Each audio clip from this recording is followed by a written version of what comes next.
Sasa mwaka wa 1927 kwenda 28 ndipo alipojitokeza mtu anaitwa Hasanul Banna As-Saati, Misri. Huyu kwa mwalimu wa shule sehemu ya mkoa mmoja kiitwa Al-Buhaira, akaanzisha chama cha Kiislamu kinaitwa Al-Ikhwan Al-Muslimin. 1927 mbegu ya Ikhwan Al-Muslimin ikapandwa huko Al-Buhaira. Kisha mwaka 1928 katika mwezi wa Novemba tarehe 8 Hassan al-Banna alihamia Cairo, kwa akaendeleza harakati zake pale mpaka kuuawa kwake. Alipouawa tarehe 12 Februari mwaka 1949 aliuawa, tengenezewa ajali akauawa Hassan al-Banna rahimahullah. Nafasi yake ikachukuliwa na kiongozi wenyewe, na kiongozi wao anaitwa al-Murshid al-Am, anaitwa Hassan al-Hudhaibi, ambaye alichukua nafasi ile kutoka kwa Hassan al-Banna. Sasa hawa bwana kwenye chama chao kile, maana tusijadili watu binafsi wao walivyo, jadili ile misingi yao waliosimamia wao wenyewe. Asili kama Hassan al-Banna ni mtu msufi wa tariqa ya Shadhiliya, sufi, tariqa yake ni tariqa ya Shadhiliya. Ukihudhuria katika mawalid na kadha wa kadha, naona maneno mengi ambayo si sawa, lakini chama kile kikajengwa katika msingi ambao ni kinyume na msingi wa alwala wal bara. Hawana alwala wal bara, yani kuwa wapendana kwa ajili ya dini na kuchukiana kwa ajili ya dini. Msingi huo haukuwepo, na ndio maana ndani ya chama chao walikuwa mpaka Wakristo, lakini chama cha kurudisha ukhalifa, hata kurudisha khilafa ya Kiislamu iliyopotea, lakini mpaka Wakristo wao. Na amezungumza wazi kwenye baadhi ya vitabu vyake kwamba sisi uadui wetu na Mayahudi sio uadui wa kidini. Fa uqarridu anna khusumatana lilyahud laysat diniya. Sasa mimi nathibitisha ya kwamba uadui wetu na Mayahudi si uadui wa kidini. Umeelewa? Na haya kusema kwamba walikuwepo Wakristo yanathibitishwa na Dr. Abdul Fattah Mahmud ambaye ni mwenzao. Ana kitabu kinaitwa Tasawwur al-Ikhwan al-Muslimin lilqadhiyyah al-Filistiniyya, kwenye ukurasa wa 23 ameweka wazi, asema walikai yudallil al-ikhwan al-muslimun ala adam ta'assubihim ashraku ma'ahum fi 'udwiyyah al-lajnah as-siyassiyyah at-tabi'ah lil-ikhwan al-muslimin والتي أنشئت في عام 1948 ميلادية 2 من النصارى. anasema kwa ajili ya kuthibitisha au kutoa dalili kuwa ikhwanul muslimun hawana taassub, hawana ubaguzi, wamewashirikisha katika wanachama wa kamati ya siasa iliyo chini ya chama cha Ikhwanul Muslimin, kamati iliyoanzishwa mwaka 1948 miladi, imewashirikisha Wakristo wawili, wakawaingiza katika ile udhuia wao, katika wanachama wao. Na wao watafuta dola ya Kiislamu, watafuta dola ya Kiislamu, lakini wale wanachama wa kamati ya juu kabisa, kamati kuu, wako Wakristo wawili. Chama hiki kikabeba mirengo miwili mikuu. Mrengo wa Hassan al-Banna, huyu kiongozi wao wa kwanza.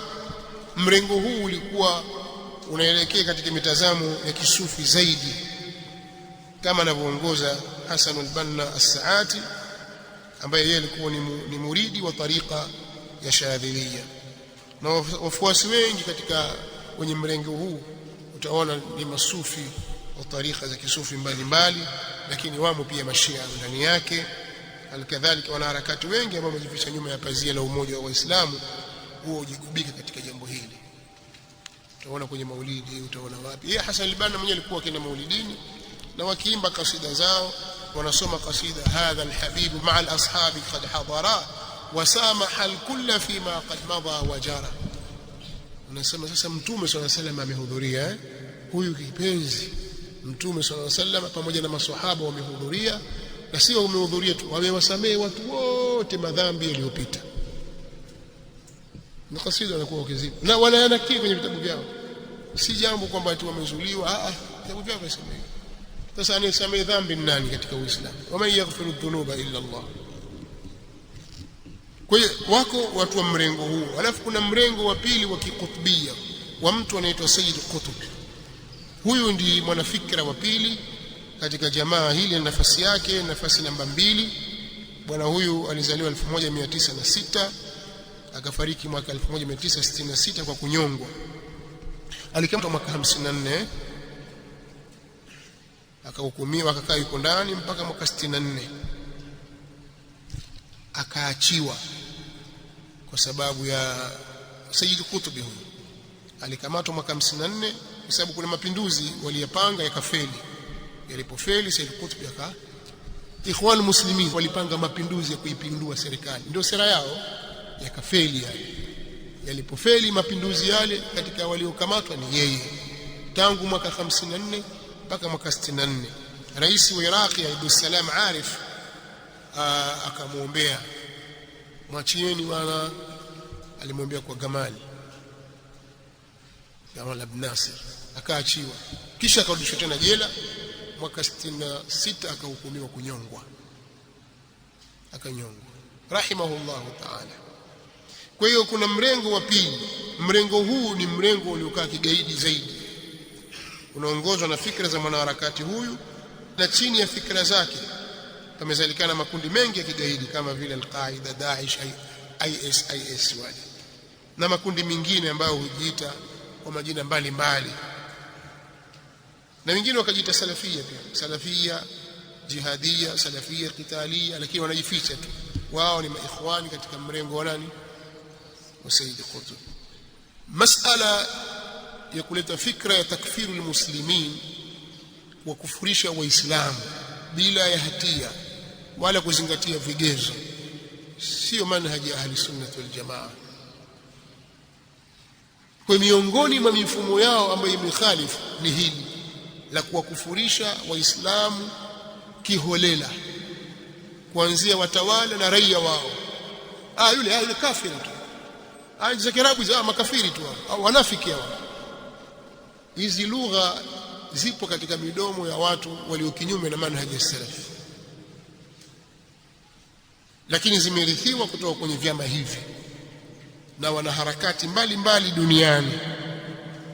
Kwa miongoni mwa fikra ya Sayyid Qutb ambayo ni kinyume na itikadi na msimamo wa ahli sunna wal jamaa ni kuwakufurisha watu bila ya kuchunga kanuni za kisheria, na hilo limetolewa ushuhuda na baadhi ya wanaharakati wakubwa wa kundi hilo kama vile Dr. Yusuf al-Qaradawi kwenye baadhi ya vitabu vyake, na vipo kwenye maktabati, vipo hapa aulawiyat al-harakati al-islamiyya fi al-marhalati al-qadima fi ukurasa wa 110. amelieleza, asema fa fi hadhihi al-marhala ظهرت كتب سيد قطب التي تمثل المرحلة الأخيرة من تفكيره التي تنضح بتكفير المجتمع. maelezo anasema hivi katika tafsiri yake, katika kipindi hiki, kwa sababu bado alipokuwa kwa gerezani alikuwa bado anaandika vitabu. Katika kipindi hiki vimedhihiri vitabu vya Sayyid Qutb ambavyo ndivyo vinavyoelezea kipindi chake cha mwisho cha fikra zake, vitabu ambavyo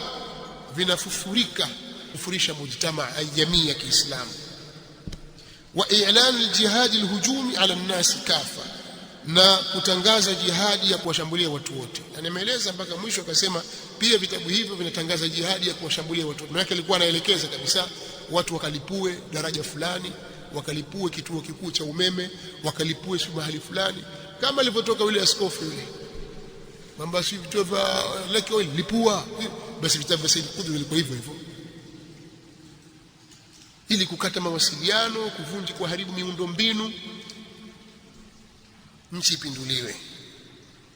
Kuna mmoja anaitwa Farid Abdul Khaliq, mmoja katika viongozi wa Ikhwan al-Muslimin, kwenye kitabu chake Al-Ikhwan al-Muslimin fi Mizan al-Haq kwenye ukurasa wa 115 pia ameyathibitisha haya kwamba fikra za kuwakufurisha watu zimeanza kwa baadhi ya vijana wa Kiikhwan katika magereza ya Qanatir mwishoni mwa miaka ya 50 na mwanzoni mwa miaka ya 60, na wao waliathirika na fikra za Said Qutb na uandishi wake, wakashikamana nayo, na miongoni mwa hayo ni kuwa jamii yote imo kwenye jahilia.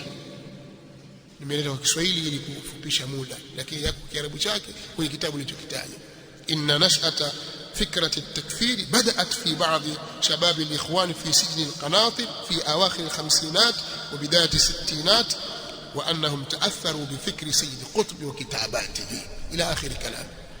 Wameathirika na nani? Na Sayyid Qutb. Kwa hiyo ukitazama hii jamaa ambayo ni jamaa ya jamaatul kundi mama, na kweli ni mama, limezaa vifaranga vingi lakini vya shari katika umma wa Kiislamu. Vyote hivyo vimekhalifu njia ya as-salafu salih, vyote havikuwa katika msimamo wa sawa.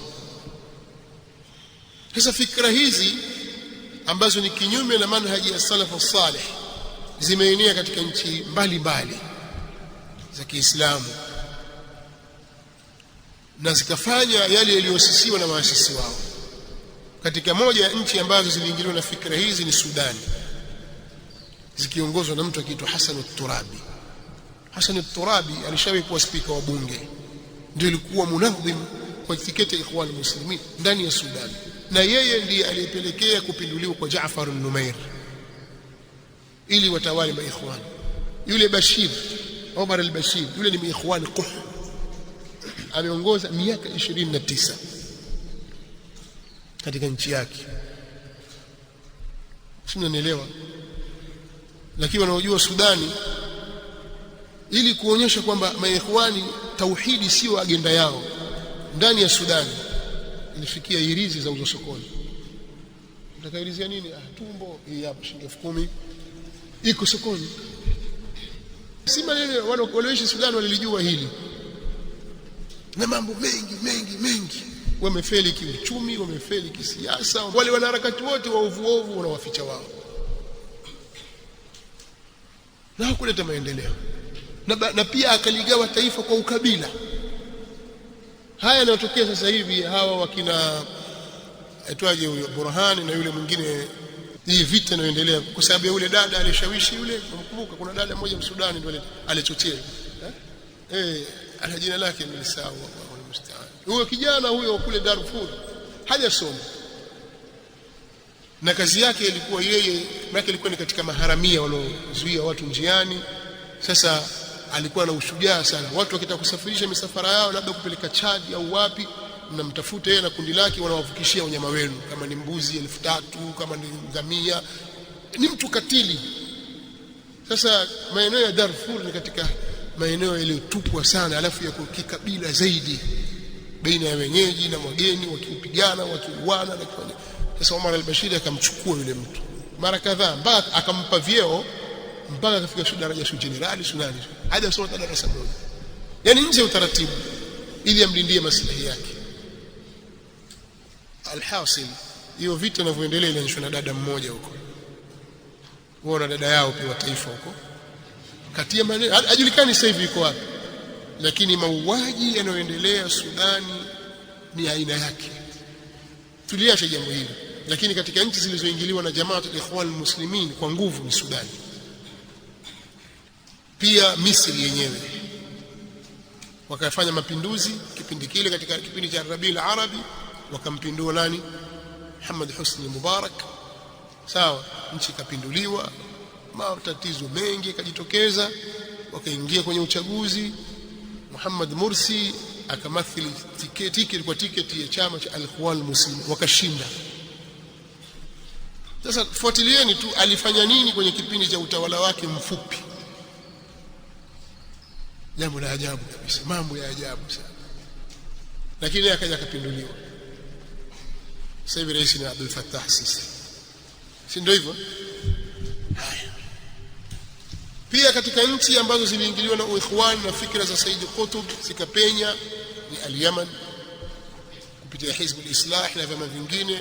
Kuna mtu akiitwa Abdul Majid Zindani akiongoza harakati zile na maandamano mpaka akapinduliwa nani? Akapinduliwa Ali Abdullah Saleh al-Ahmari. Akapinduliwa, ilikuwa kheri. Matokeo yake nchi ikachukuliwa na Mashia Mahuthi. Matokeo yake Yemen ikawa na marais 8 na wote hawako nchini. 8 Sheikh, na mpaka leo haijatulia nchi ile. Lakini fitna zilizoanzishwa na nani? Na al-Ikhwan al-Muslimin, na maandamano. Yale maandamano hasa yamepangwa na al-Ikhwan al-Muslimin. Huko Libya hivyo hivyo ilitokea hivyo, wakampindua Muammar al-Qaddafi, lakini wao ndio waliochochea, na huku ushawishi wakiwata kutoka nchi za magharibi. Kweli alikuwa dhalim, alikuwa hivi, alikuwa vile, lakini matokeo ya jambo lile yanda biha aljabin, jambo la kusikitisha sana. Lakini Ikhwan al-Muslimin wakatumika. Tunisia hivyo hivyo ndio ilipoanzia huko Rabiul Arabi, lakini kabla ya hapo miaka ya 90 94 huko palitokea kundi likiitwa FIS kule Algeria, wakataka kufanya mapinduzi ya kumpindua Abdulaziz Bouteflika.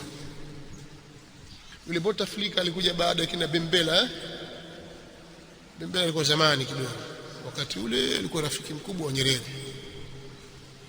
Ibn Billah Waswahili ta Bembela, lakini ilikuwa ni wakati wa Bouteflika.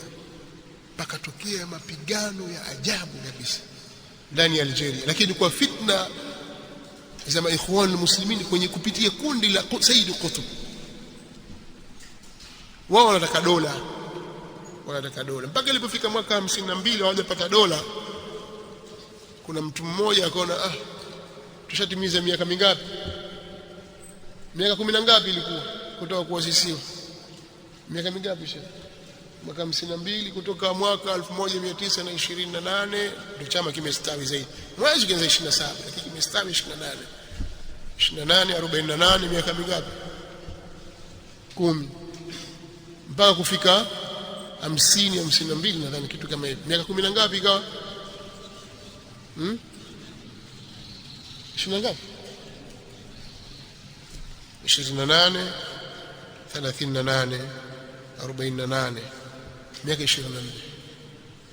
Mwambie Mtume sallallahu alayhi wasallam amekaa Makka Madina miaka yote, dola alisimamisha. Amekaa miaka 10 na ngapi Makka? Mbona mimi fika Makka miaka 52 bado dola haisimami?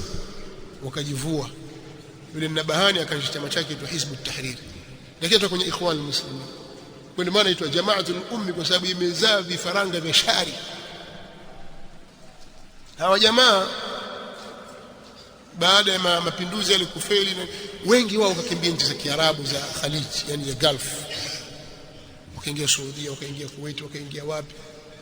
Hapa ndio utaona kwamba namna walivyoleta athari sasa katika nchi hizi za Saudi Arabia, sijui Kuwait, wapi. Waliingia kule. Na wengine wana degree zao. Mtu ana PhD, alikuwa mwalimu Azhar, yule alikuwa mwalimu Suainu Shamsi, alikuwa mwalimu Jamiatul Qahira, alikuwa wapi. Ni watu wana taaluma.